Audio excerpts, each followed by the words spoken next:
Not long ago, I reviewed Orchid by WA Production on this channel. Orchid is a pretty simple plugin with modulation options, and this time we're going to take a look at its older brother in a way, SphereQuad. Hi everyone and welcome, I hope you're doing well. My name is ThomC and today we're going to take a look at SphereQuad by WA Production. SphereQuad is a multi-effect plugin combining stereo flanger, phaser and chorus together with an analog style filter routed to a step sequencer. In this video we're going to take a look at SphereQuad on multiple instruments using subtle and more extreme settings. Let's check it out. So let's take a look at the user interface of SphereQuad. On the top of the plugin we've got presets, and we've got more presets than for the compressor. We've got 64 presets here. And then we've got a filter section, a stereo filter section with a synchronized button in the middle. If you click on it, you've got a different panel showing up the different controls that will be applied on both channels, so on the left and right channels. But we'll stay in stereo mode for now because I think that it's actually more useful to experiment with different things on the left and different things, or different filter modulations on the left and on the right. So you've got the choice between 3 different filters: high pass, low pass and band pass. We've got a cutoff frequency, and then we've got an emphasis, which is basically the resonance of the chosen cutoff frequency. And then we've got different LFO waveforms here that you can choose from. This is the LFO section down in the bottom with the LFO frequency that you can also synchronize to your DAW. And you can also change the range of the LFO and also the envelope follow, which basically follows the input signal. The transients of the input signal will affect the cutoff in this case. And on the right, we've got the metering options for the left and right channels. Then in the middle, we've got 4 different effects: flanger, phaser, chorus and sequencer that you can turn on or off by clicking on the buttons here. We've got the manual, we've basically got the same settings for each one of those. So we've got manual, which basically means the center time of modulation for the flanger and the chorus, and for the phaser, it's actually the center frequency for the comb filter. And then we've got speed, depth and feedback. And for each one of those, we can feed basically one effect into the other. We can choose to feed the input signal into the effect, but also one effect into the other, like a phaser into the chorus or a flanger into the phaser, that kind of thing. So that allows for pretty creative results. On the right, we've got a 16-step sequencer with a speed control, a range control that affects the cutoff, and you can choose the steps between 1 to 16 steps. You can synchronize the sequencer to your DAW, and you can also reverse the sequencer to go from the end to the beginning. At the bottom of the plugin, we've got a 2-filter mixer that allows you to feed different signals or different effects to the filter section. So if you want to feed the flanger into the filter section, you can choose the volume of that basically. So that allows for pretty creative results as well. Then you've got tube saturation, dry and wet again, and a bypass control here. There is no output control for some reason on this plugin, but I think that it's already pretty nicely level compensated. But that would have been nice anyway. So yeah, let's check out some examples. We'll start off by listening to a pretty smooth modulation effect on an electric piano, and you'll notice that the dry and wet control goes from dry to wet in order for you to actually hear progressively what it sounds like on the signal.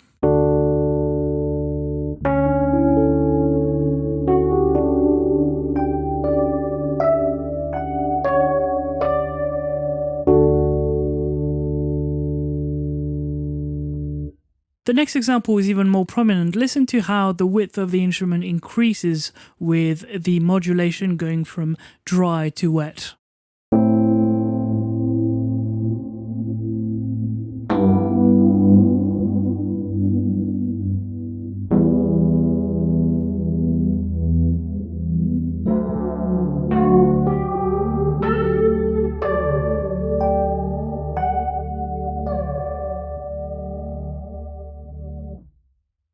Well, now listen to a nice vibrato effect with some drums.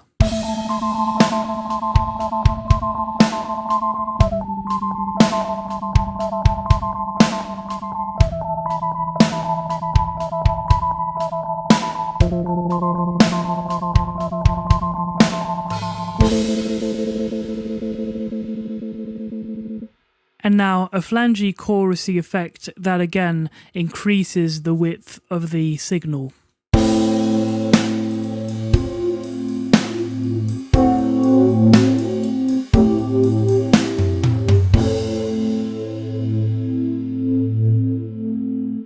Let's now listen to some acoustic guitars where the filter section and the sequencer, along with the combination of effects, actually give that tremolo effect. Again, we'll go from dry to wet.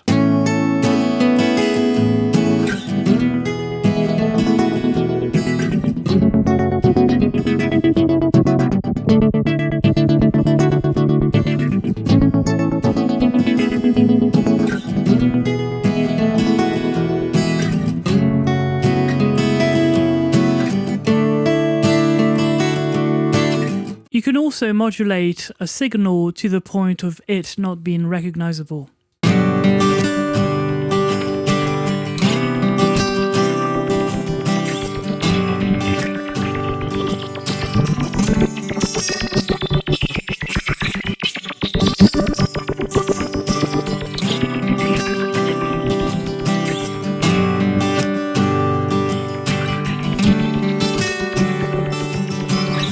So now we'll be listening to a pretty cool phasing and filtering effect on an electric guitar, and it will also widen the sound as it goes from dry to wet.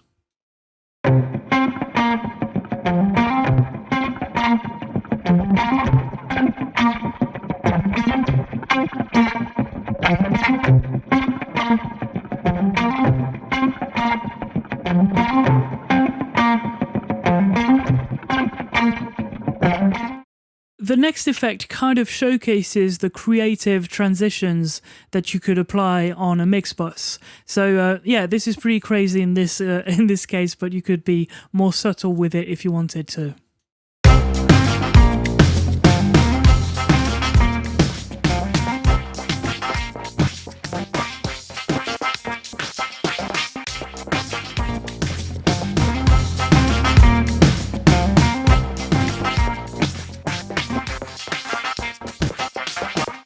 Let's now listen to a flanging effect on a piano, an ambient piano, that will detune it a bit and give it more width.